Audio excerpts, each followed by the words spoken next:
तुम्हारी हैसियत है तो एफआईआर करो, हम लोगों को जेल के अंदर बंद करो। हम तुम्हारा ईंट से ईंट आरंभ हुआ तो अनुमंडल पदाधिकारी झंझारपुर हमारे धरना स्थल के सामने आकर के लोगों को न सिर्फ धमकाने का काम किए बल्कि एफआईआर अम्बेडकर प्रतिमा के सामने है और यहाँ पर आप देख सकते हैं कि बाबा साहब का अपमान नहीं सहेगा हिंदुस्तान, यानी कि संविधान आरक्षण बचाओ संघर्ष मोर्चा के बैनर तले यहाँ पर 1 दिवसीय धरना प्रदर्शन जो है जारी है। और यहाँ पर अभी भी पता चला है कि यहाँ का अनुमंडल एसडीओ जो है वो आकर के हड़का करके गया है कि आप परमिशन नहीं लिए हैं, आप लोग के खिलाफ एफआईआर करेंगे। तो यहाँ पर आप देख सकते हैं सैकड़ों की संख्या में महिलाओं से लेकर के और अम्बेडकर विचारवादी लोग जो है यहाँ पर लगातार धरना प्रदर्शन कर रहे हैं।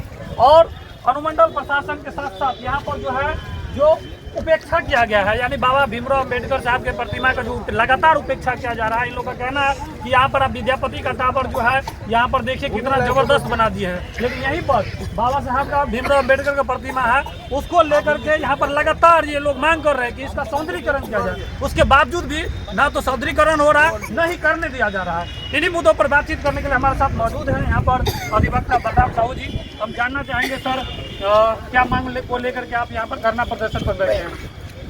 झंझारपुर अनुमंडल ही नहीं इस जिला का चिर परिचित मांग है कि झंझारपुर अनुमंडल परिसर के सामने वर्ष 2000 ईस्वी में तत्कालीन जिला पदाधिकारी डॉक्टर बी राजेंद्र साहब के द्वारा प्रतिष्ठापित बाबा भीमराव अम्बेडकर साहब की प्रतिमा जो अब जीर्ण अवस्था में चली गई है, पूर्ण उपेक्षा का शिकार है। चारों ओर आप देख सकते हैं कि कूड़े का अंबार लगा हुआ है। उसके सौंदर्यीकरण 4 दीवारी एवं पार्क निर्माण के साथ एक अम्बेडकर पुस्तकालय के निर्माण की जो मांग है यह बहुत ही परिचित मांग है। हम आपको बताना चाहते हैं इसके लिए प्रगत कई वर्षों से साथियों ने कई प्लेटफॉर्म पर प्रयास किया।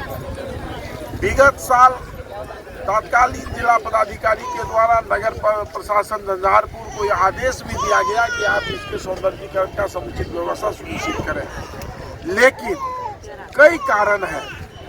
पेच लगा करना कहिए या अंबेडकर जी के प्रति पूर्वाग्रह का भाव कहिए या फिर अंबेडकर जी के मानने वाले लोगों के प्रति जो उनके मन में एक कुंठित भावना है वो कहिए। बाबा साहब भीमराव अम्बेडकर साहब की प्रतिमा का जीर्णोद्धार नहीं हुआ, 4 दीवारी नहीं बनी, पार्क निर्माण नहीं हुआ, अम्बेडकर भवन का निर्माण नहीं हुआ और पिछले दिनों कई छोटी मोटी घटनाएं भी घट गई है। इनके अगल बगल में आप जब आइएगा बरसात के दिनों में तो अम्बेडकर स्मारक के बगल में सुअर बैठे दिखाई देते हैं, बहुत दर्द होता है, तो बहुत दर्द होता है। तो इसी मांग के समर्थन में हमने 12 मार्च 2025 को स्थानीय अनुमंडल पदाधिकारी अनुमंडल दंडाधिकारी झंझारपुर को एक आवेदन दिया था जिसका डॉकेट नंबर 38/12/2025 है। और न पता किन कारणों से अनुमंडल पदाधिकारी के द्वारा 12/6/18 एक सप्ताह बीत जाने के बावजूद न तो हमारे आवेदन को किसी तर्क के साथ खारिज किया गया और न ही हमें अनुमति प्रदान की गई। और पूर्वाग्रह के तहत जब हमारा आज पहले से घोषित वादियों की धरना होगी और तुम यदि आकर के एफआईआर की धमकी देते हो तो सचेष्ट हो जाओ, हम तुम्हारी चुनौती को स्वीकार करते हैं। कार्यक्रम आरंभ हुआ तो अनुमंडल पदाधिकारी झंझारपुर हमारे धरना स्थल के सामने आकर के लोगों को न सिर्फ धमकाने का काम किए बल्कि एफआईआर दर्ज करने की धमकी देके गए हैं। हम बता देना चाहते हैं अनुमंडल पदाधिकारी झंझारपुर को कि तुम जिस बैकग्राउंड को हो मुझको कोई लेना देना नहीं, तुम्हारा कौन संरक्षक है इससे भी कोई लेना देना नहीं, लेकिन अम्बेडकर प्रतिमा के नाम पर एक उचित मांग को लेकर के अम्बेडकर वादियों की धरना होगी और तुम यदि आकर के एफआईआर की धमकी देते हो तो सचेष्ट हो जाओ, हम तुम्हारी चुनौती को स्वीकार करते हैं। हम कार्यक्रम कर रहे हैं, यदि तुम्हारी हैसियत है तो एफआईआर करो, हम लोगों को जेल के अंदर बंद करो, हम तुम्हारा ईंट से ईंट बजा देंगे। एक तरफ सरकार के लोग पार्टी लेकर के महादलितों के बस्ती में पहुंच करके अम्बेडकर पर परिचर्चा कर रहे हैं, दूसरी ओर सरकार के लोग अंबेडकर के नाम पर मां दलितों के बस्ती में झंडोत्तोलन करके उनको सम्मान करने का काम करते हैं। तीसरी ओर यह अनुमंडल पदाधिकारी अंबेडकर के खिलाफ पूर्वाग्रह पाल करके झंझारपुर का एसडीओ बन के रहता है। हम आपसे निवेदन करना चाहते हैं दो बात।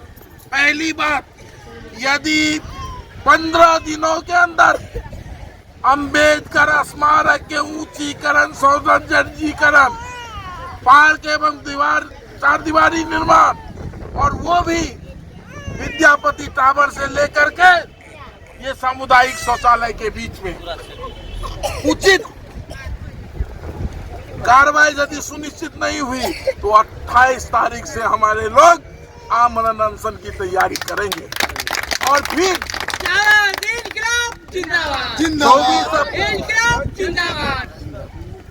14 अप्रैल को बाबा साहब के जन्मदिन के अवसर पर यहाँ व्यापक स्तर पर अम्बेडकर विचार गोष्ठी का आयोजन किया जाएगा।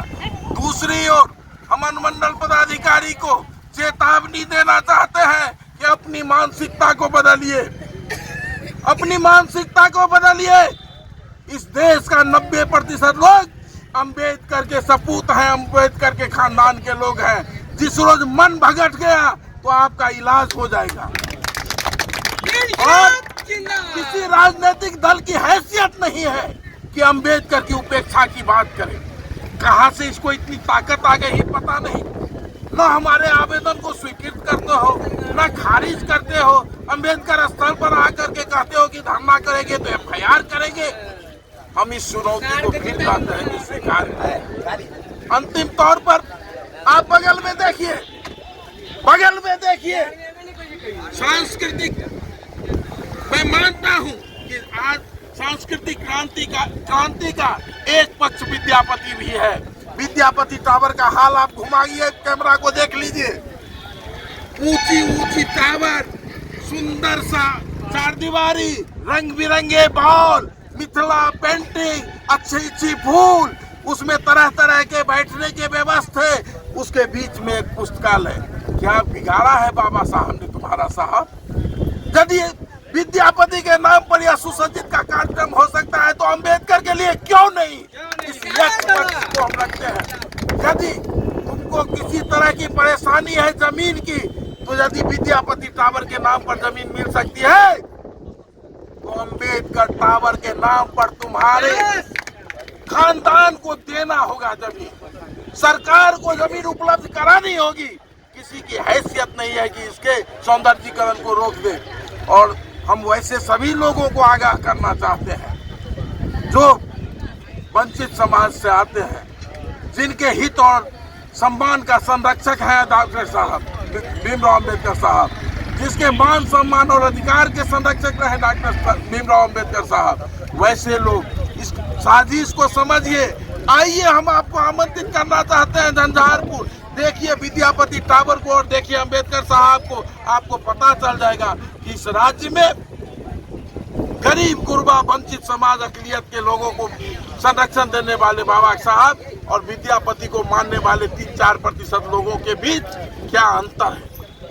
अंतिम तौर पर हम चेतावनी देना चाहते हैं, जो लोग भी मन में घाव रखे हुए हैं बाबा साहब के प्रति, साफ हो जाइए, नहीं तो समय सबका इलाज करेगा। तो ये थे बलराम साहू, जिन्होंने स्पष्ट तौर पर अनुमंडल पदाधिकारी को चेतावनी दे दिया कि आप इनके प्रतिमा के जो है सौंदर्यीकरण को उपेक्षित नहीं कर सकते हैं, और यदि आप यहाँ पर भेदभाव कीजिएगा तो आपके खिलाफ हम लोग जो है लगातार मुहिम का शुरुआत कर दिया है। आप कितना भी एफआईआर करिए, हम लोग डरने वाले नहीं हैं। आप देख सकते हैं यहाँ पर जो है सैकड़ों की संख्या में जो जनप्रतिनिधि हैं, अम्बेडकरवादी है, वो लगातार यहाँ पर मोर्चा खोल दिया है और इन्होंने स्पष्ट चेता दिया कि यदि हमारी मांगे नहीं पूरी की गई तो फिर हम 28 तारीख को अनवरत आमरण अनशन पर हम लोग बैठ जाएंगे और हर हाल में अपना हक लेकर रहेंगे। इसी तरह का वीडियो देखने के लिए देखते रहिए पुलखोल बिहार में। रितेश कुमार, यदि हमारे चैनल को आपने सब्सक्राइब नहीं किया तो सब्सक्राइब कर ले, लाइक कमेंट शेयर करना ना भूलें।